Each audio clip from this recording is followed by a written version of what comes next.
Pembacaan dari Injil Tuhan Yesus Kristus diambil dari Injil Lukas pasal 18 ayat 1 sampai 8. Lukas pasal 18 ayat 1 sampai 8. Yesus menyampaikan suatu perumpamaan kepada mereka untuk menegaskan bahwa mereka harus selalu berdoa tanpa jemu-jemu.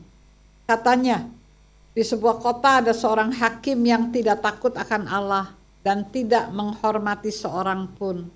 Di kota itu ada seorang janda yang selalu datang kepada hakim itu dan berkata, "Berikanlah keadilan kepadaku terhadap lawanku."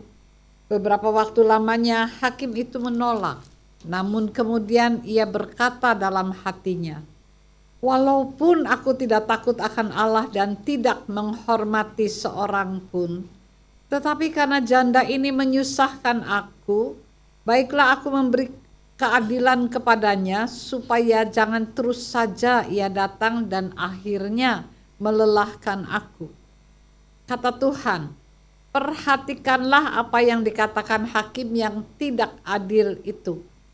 Tidakkah Allah akan memberi keadilan kepada orang-orang pilihannya yang siang malam berseru kepadanya? Apakah ia mengulur-ulur waktu sebelum menolong mereka? Aku berkata kepadamu, ia akan segera memberi keadilan kepada mereka. Tetapi ketika Anak Manusia itu datang, apakah ia akan mendapati iman di bumi? Demikianlah pembacaan dari Alkitab. Yang berbahagia adalah mereka yang memelihara firman Tuhan dalam hidupnya dan melaksanakannya. Haleluya.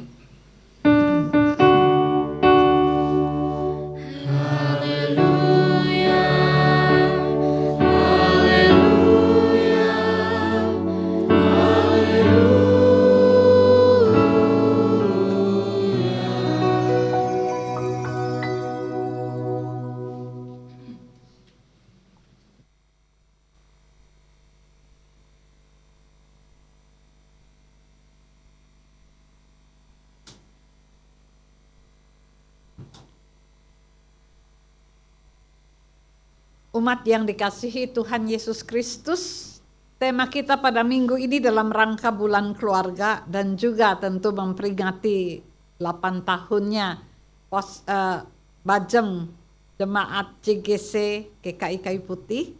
Kita akan ada di bawah tema keluarga yang bertekun.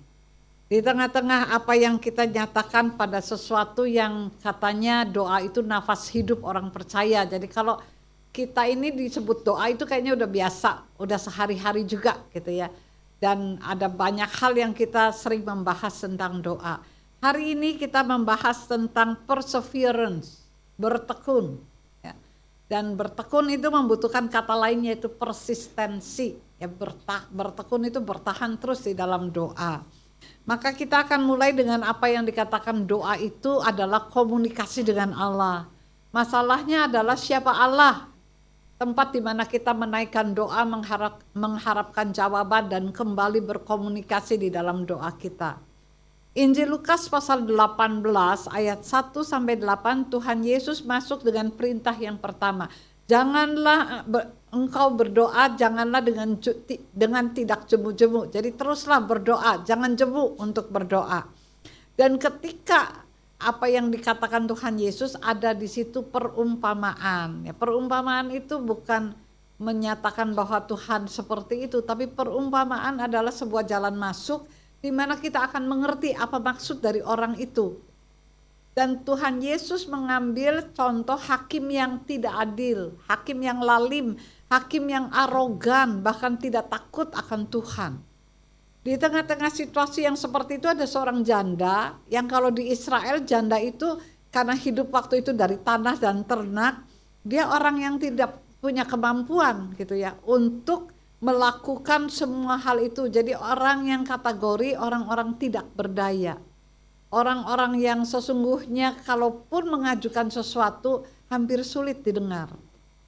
Tapi janda ini dengan tidak jemu-jemunya dia berjuang untuk perkaranya, minta untuk diadili, minta untuk keadilan dalam perkara itu, sampai katanya bahkan hakim yang tidak adil memperhatikan permohonan itu dan memberikan apa yang dikatakan respon untuk mendengarkan dan melakukan apa yang menjadi bagian yang diharapkan dari si janda. Barangkali kalau alasan hakim ini supaya jangan datang terus deh, bosen gitu ya. Tapi bukan berarti Tuhan itu seperti itu. Yang dalam bagian ini Tuhan Yesus bilang gini, manusia yang sejahat itu aja, kalau orang memohon terus menerus, maka orang itu kemudian menjadi mendengarkan. Tetapi kita ini punya Bapa yang Maha Pengasih yang segera datang gitu. Kenapa kita tidak berdoa terus menerus ketika kita tahu dasar daripada doa kita? Kita mengenal siapa dia yang kita datang kepadanya. Kejadian pasal 32 bicara tentang apa yang dilakukan oleh Yakub waktu dia tidak berdaya. Orang yang biasanya dikenal sebagai orang yang licik, banyak akal, ini tidak berdaya. Dan waktu di tepi sungai Yabok, dan besoknya kalau matahari terbit dia akan ketemu Esau yang sudah dikhianati dia, yang menaruh amarah besar terhadap dia. Yakub nggak tahu dengan apa. Dan ketika seorang laki-laki seakan-akan melintas di depan matanya, dia berjuang sampai pangkal pahanya terpelecok. Dan Yakub tidak melepaskan orang itu.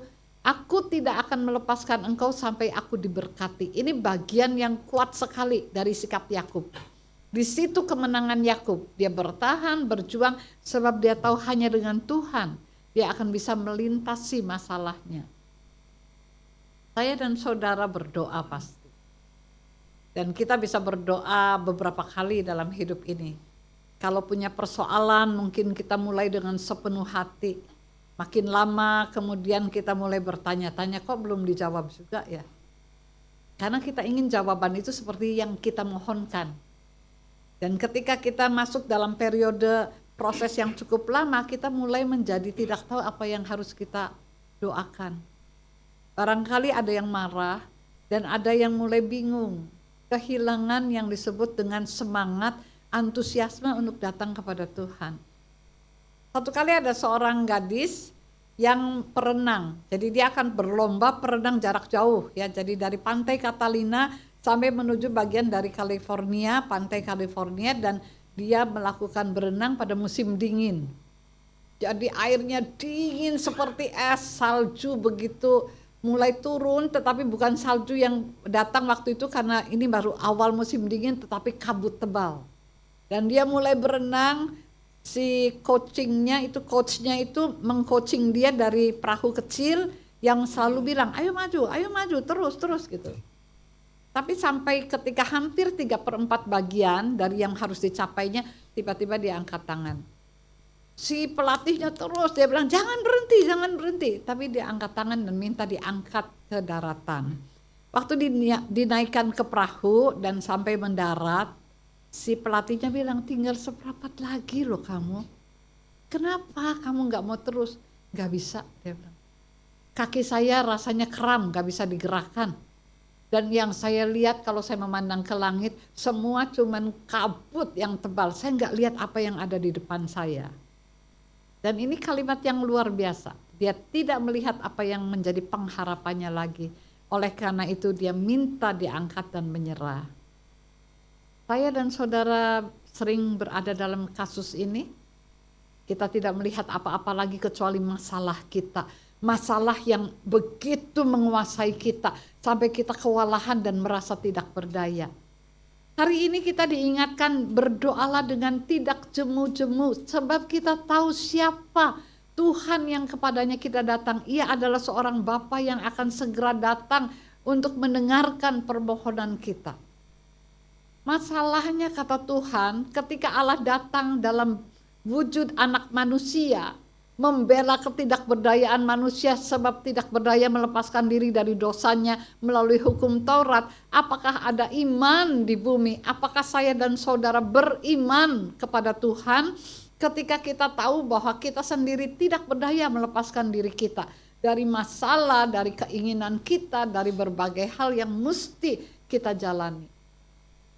Kadang-kadang kita berpikir bahwa doa adalah menjadikan Tuhan sebagai solving problem, penyelesai masalah kita. Bukan.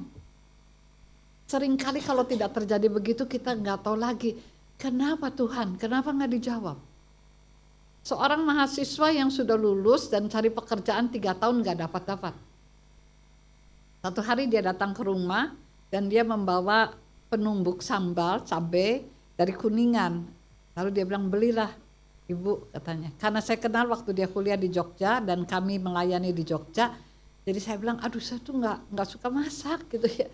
Dan nggak pernah numbuk cabai pakai itu. Biasanya pakai batu gitu ya. Tapi belilah, dia bilang, saya sudah 3 tahun berdoa dan Tuhan nggak jawab-jawab. Sampai saya putus asa, ajari saya berdoa, katanya. Doa yang mana yang harus saya lakukan? Saya katakan doa itu nggak perlu dibentuk-bentuk kok. Sesuatu yang harus keluar dari hati kita. Ngomonglah sama Bapakmu yang di surga, seperti engkau bicara dengan Bapakmu. Lalu dia kemudian pergi dan beberapa lama kemudian dia dapat pekerjaan. Bukan karena berdoa dengan saya, bukan. Dia meneruskan doanya dan dia dapat pekerjaan di Cilegon dan posisinya lumayan baik. Sampai sekarang sesudah pensiun dia punya keluarga yang juga baik. Jadi saudara-saudara, ada momen kalau 3 tahun nunggu kerja nggak dapat itu memang bisa putus asa. Ya. Ketika kita juga melakukan sesuatu dan kita juga mengharapkan ada masalah dalam keluarga yang segera selesai tapi nggak selesai-selesai. Barangkali kita lupa menanyai diri kita. Jadi kita terus memohon gitu ya. Tapi hati kitanya nggak mau ngampuni. Hati kitanya tertutup rapat dengan berbagai tuduhan-tuduhan sehingga itu memang tidak selesai-selesai. Ketika kita mengalami penyakit dalam jangka panjang dan kita memohon supaya Tuhan memulihkan. Sampai satu kali ada seorang yang bilang begini, barangkali kalau kalian yang berdoa Tuhan dengar, kalau saya kok berdoa rasanya gak tahu lagi kalimat apa lagi yang harus saya ucapkan. Anak-anak muda kalau patah hati cepat putus asa atau membawa doa barangkali pada akhirnya itu yang Tuhan bilang itu baik untuk kamu. Jadi sebenarnya saudara, doa yang tidak jemu-jemu dilakukan itu pertama dasarnya adalah iman. Hanya Tuhan yang bisa kita andalkan. Hanya ada Dia. Kalau Dia tertutup dalam hubungan dengan Tuhan, dengan problem-problem kita yang jauh lebih besar daripada iman kita kepada Tuhan, kita seringkali cepat lelah. Yang kedua, ketekunan itu mengajarkan kita untuk berkata dalam proses sabar, saya tidak akan menyerah setengah jalan. Sebenarnya nggak usah masalah iman ya, dalam hidup juga kalau orang kerja setengah jalan terus tawar hati lalu kemudian nggak tahu arah lagi, visinya nggak jelas lagi, memang akan berhenti. Begitu juga hubungan dengan Tuhan. Ketika kita masuk dalam proses itu kita membutuhkan kesabaran untuk mengenali Tuhan.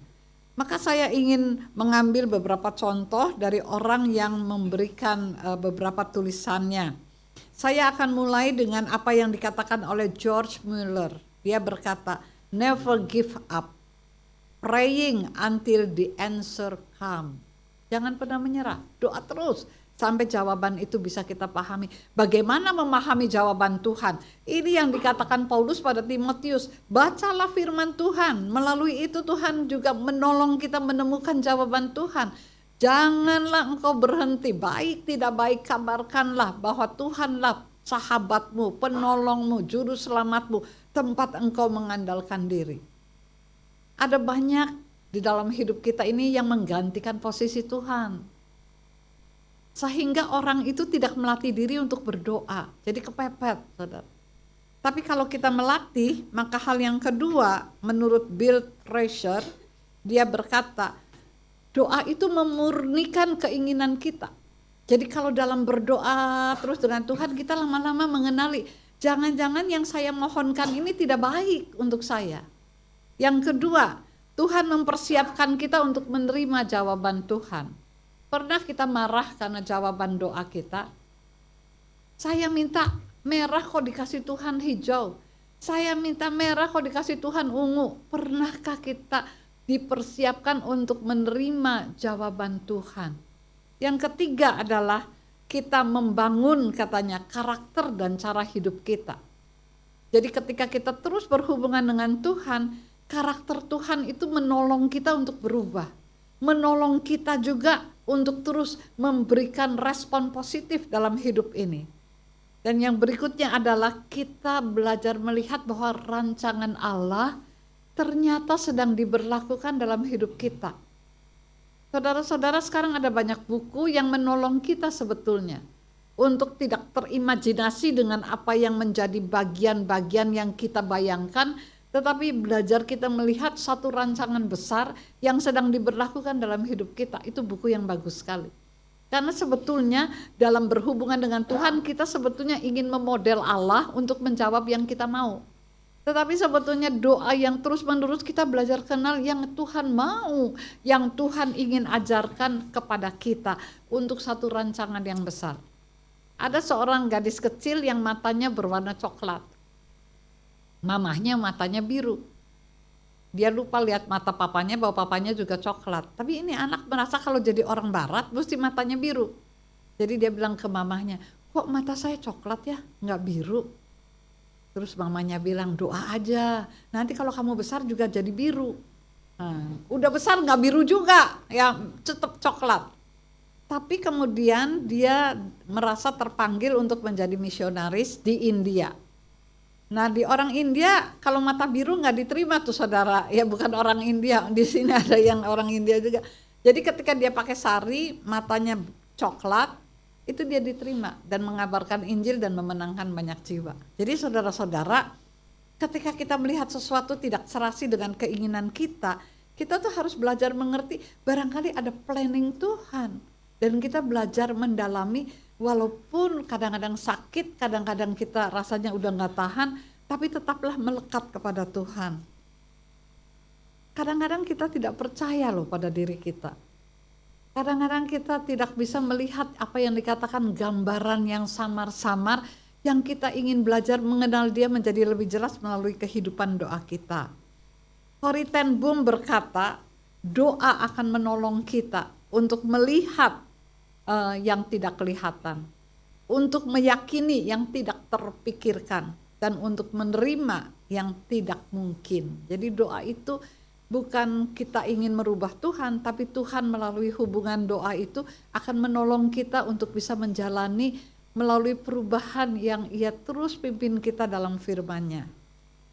Hari ini kita juga merayakan 8 tahun bakal jemaat JGC GKI Kayu Putih sebagai induknya.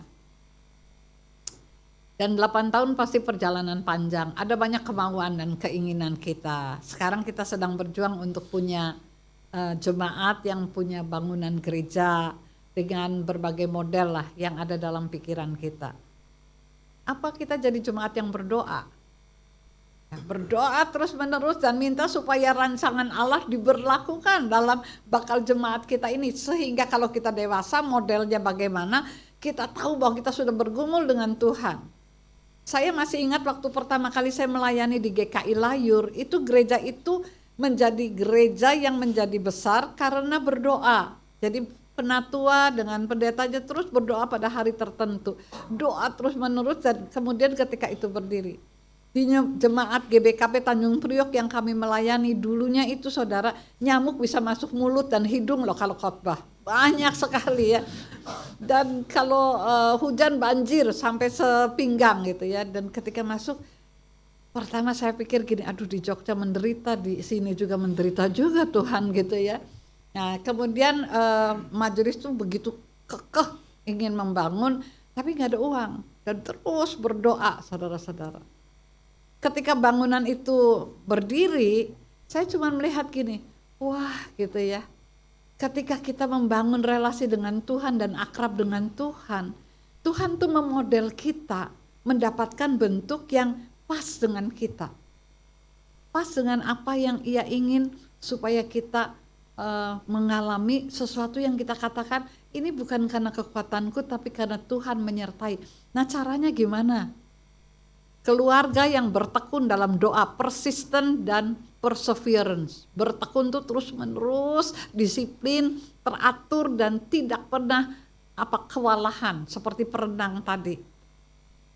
kalau di keluarga nih selalu kan anak kecil sekolah minggu, di rumah juga diajar berdoa malam bersama atau pagi bersama, melatih anak kita untuk berhubungan dengan Tuhan. Itu kan yang dinasihatkan Timotius. Juga ketika Yakub berkata, aku tidak melepaskan engkau apapun yang terjadi. Kita tuh suka ini kayak ini main yoyo saudara, jatuhin naik gitu ya. Tapi doa tuh mestinya terus bertahan. Tapi kan kita kadang-kadang lemah ya. Kalau udah lama nggak dijawab-jawab kan lemah. Itu sebabnya butuh dukungan anak-anak, butuh dukungan pasangan gitu ya. Jadi belajar berdoa bersama, tahu persoalan bersama, dan kita yakin Tuhan akan mengarahkan kita. Sebagai bakal jemaat juga gitu ya, saya lihat tiap minggu kita rajin ya, ini dana untuk pembangunan, tapi juga doa yang teguh tiap hari. Tuhan, ini adalah gedung yang kami ingin bersekutu bersama. Terus jumlahnya gimana? Jumlahnya kok macet ya. Berdoa terus ya, Tuhan akan tambahkan. Ingat jemaat mula-mula, Tuhan yang menambahkan. Jadi selamat memperingati 8 tahun. 8 tahun mah belum apa-apa saudara ya kan. Ada jemaat yang 20 tahun nggak jadi-jadi jemaat ya, janganlah kita ya. Tapi kita berdoa bersama. Pada waktunya dengan cara model yang Tuhan mau, kita bahagia. Kalau maksain diri susah saudara ya kan. Jangan jadikan Tuhan saya mau merah. Kalau Tuhan gak kasih merah, saya kecewa loh Tuhan gitu. Memang ada begitu kan. Tuhan saya mau pasangan yang tinggi, gagah, yang ya luar biasa, yang saya memuja dia, barang dapat pasangannya kejam gitu ya. Jadi terus dapatnya ya pendek, kulitnya gitu ya. Dan kita belajar ternyata baik sekali gitu ya, baik sekali. Jadi saudara-saudara, bagaimana kita mendoakan apa yang menjadi pengharapan, tapi didukung oleh bersama. Ini bulan keluarga, ajari anak-anak berdoa sejak kecil. Ajari anak-anak baca buku tentang doa, supaya dia tahu kepada siapa dia berhubungan. Sebab di zaman sekarang ketika otak banyak dipakai, ketika kekuatan sendiri banyak digunakan, kita kembali memberi sikap religius pada keluarga kita. Baru-baru ini ada seorang mahasiswa calon dokter, 6 bulan lagi selesai, di Udayana bunuh diri dari lantai 2 ya, dibully. Waktu dia bunuh diri, teman-teman yang ngebulinya gak bilang, aduh kasihan ya saya menyesal, enggak loh. Dia bilang gini, lompat dari lantai 2, tanggung banget gitu. Jadi saudara, kadang-kadang ya dunia sekarang itu menakutkan sekali loh ya. Jadi hati berbelas kasihannya tuh gak ada. Udah karena mereka dibully jadi ini anak bunuh diri, dibilangnya lompatnya tanggung. Kenapa di lantai 2 gak lebih tinggi aja gitu ya. Jadi hari ini kita diingatkan, bangun anak muda yang suka berdoa. Bangun generasi muda yang mengandalkan Tuhan. Sekarang tuh gampang sekali rapuh dan patah. Oleh karena itu, mari memberi kepada anak-anak kita keluarga yang suka berdoa, keluarga yang bertekun dalam doa. Ingatlah akan nenekmu dan akan ibumu, kata Paulus pada Timotius. Mereka membangun kerohanian anak ini walaupun ayahnya orang Yunani. Jadi di tengah-tengah itu ketekunan doa itu akan menular kepada anak-anak kita. Selamat mengikuti bulan keluarga, Tuhan memberkati. Amin. Kita akan masuki saat teduh.